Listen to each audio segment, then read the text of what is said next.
Yeah, my name is Chris Mack, and I'm the founder of the Age of Enlightenment.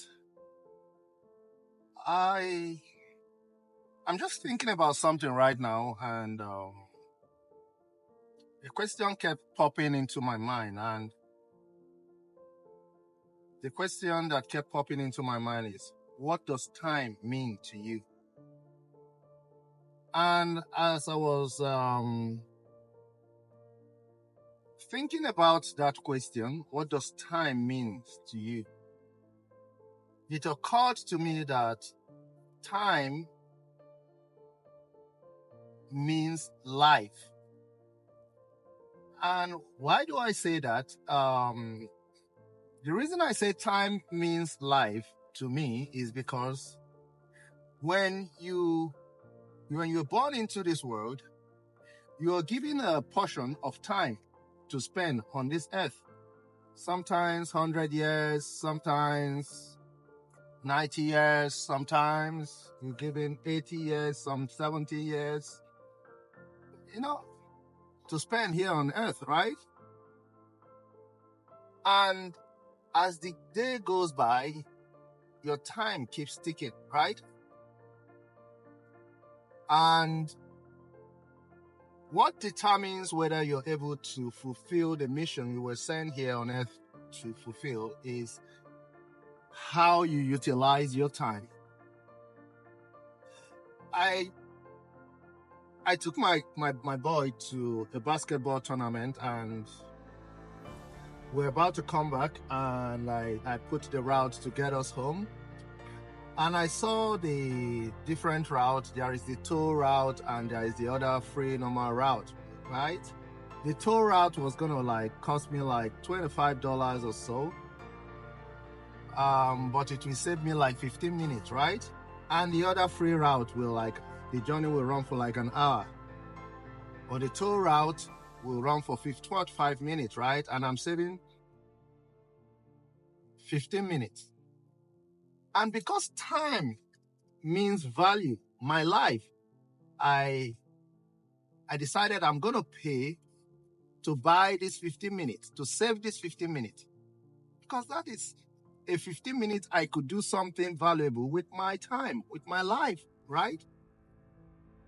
So that thought didn't leave me as I'm driving right now, and we're still on that journey. And I kept thinking, entrepreneurs have learned to maximize time. They've learned to maximize time in the sense that when they get an idea, they know that they have limited time to be able to fulfill or accomplish that idea. What do? They buy other people's time. So when you work in a company or you work for somebody,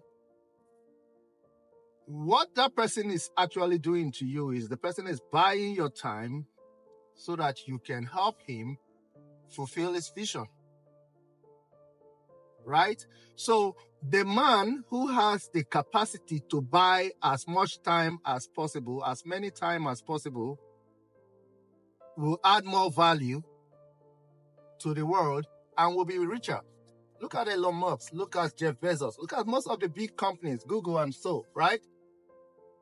They have a lot of employees working for them. They have the capacity to buy a lot of people's time, right?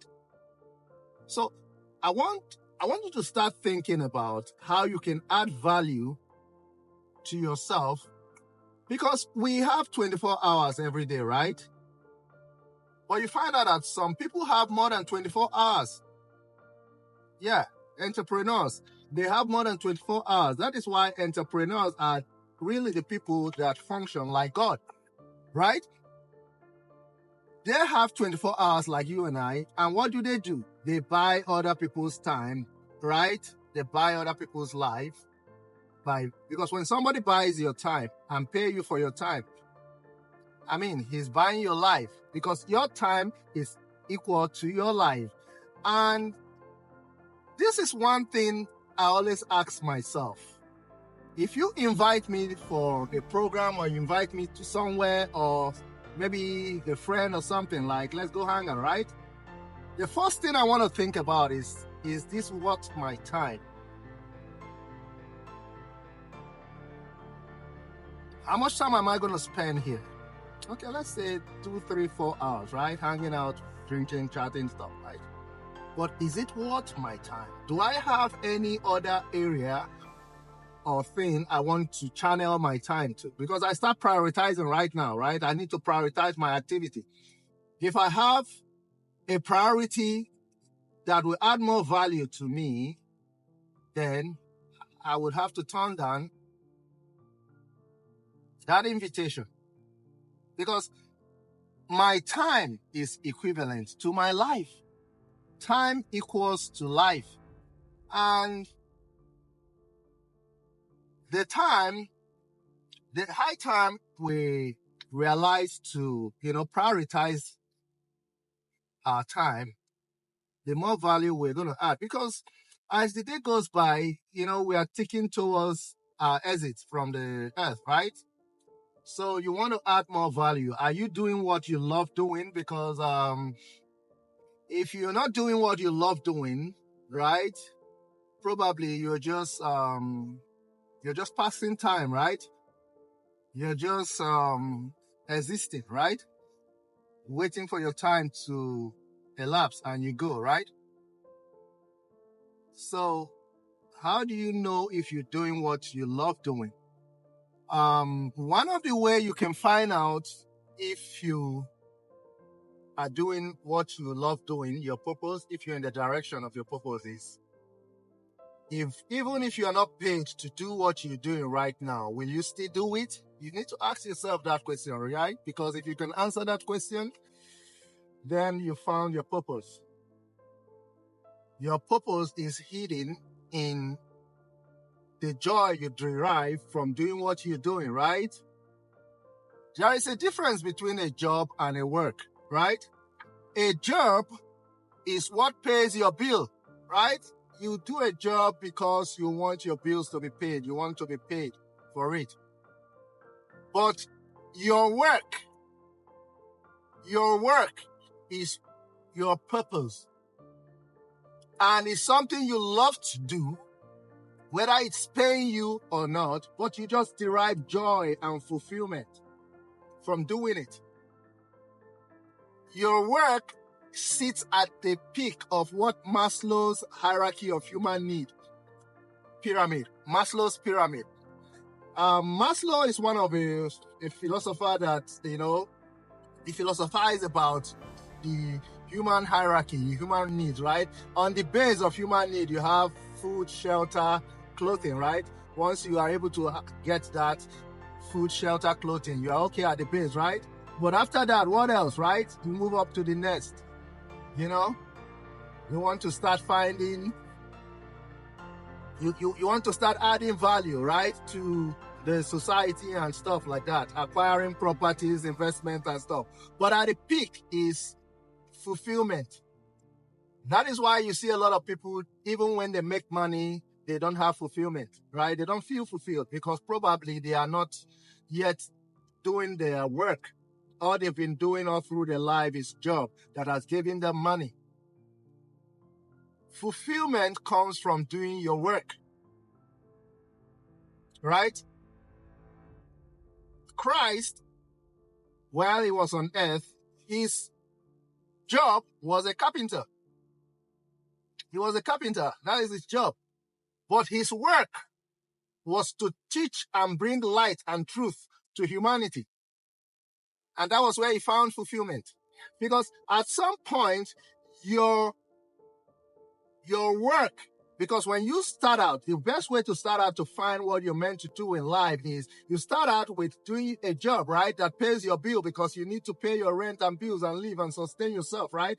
Actualize the basic hierarchy of need of food, home, shelter, right? But while you're doing that, you have to find your purpose. Is it to heal people? Is it to help humanity? Is it to teach people? Is it to sing? Is it to transfer love to the world? Is it in a charity? Something that affects humanity. If your purpose somehow has to be tied to sharing love to humanity. If it's not impacting humanity, you've not yet started doing something. Look at Mother Teresa. She doesn't care about acquiring wealth. Her purpose, she found her purpose in helping people. That was what gave her self-fulfillment. She was the most self-actualized human being that ever passed through the earth. You know, Mahatma Gandhi. Look at those guys. When you discover your purpose, wealth becomes meaningless to you. I mean, like acquiring material wealth becomes meaningless. So, this is the thought that was just running through my mind, and I want you to think about it. What does time mean to you? Because if you're not able to answer that question, what time means to you, then you would just be wasting your time, because you have to ask yourself, am I wasting my time or am I adding value? Is this task I want to do right now, is it worth my time, or is it going to add value to my life? You have to start asking yourself those questions. Time means life. Thank you very much once again. I have a YouTube channel. It's called The Age of Enlightenment. You can go subscribe to the channel. I also have a page on Facebook. It's called The Age of Enlightenment. I bring truth to humanity. That is my purpose, to give truth and light to humanity. Thank you once again for listening. Energy is the life force of creation. It cannot be created nor destroyed.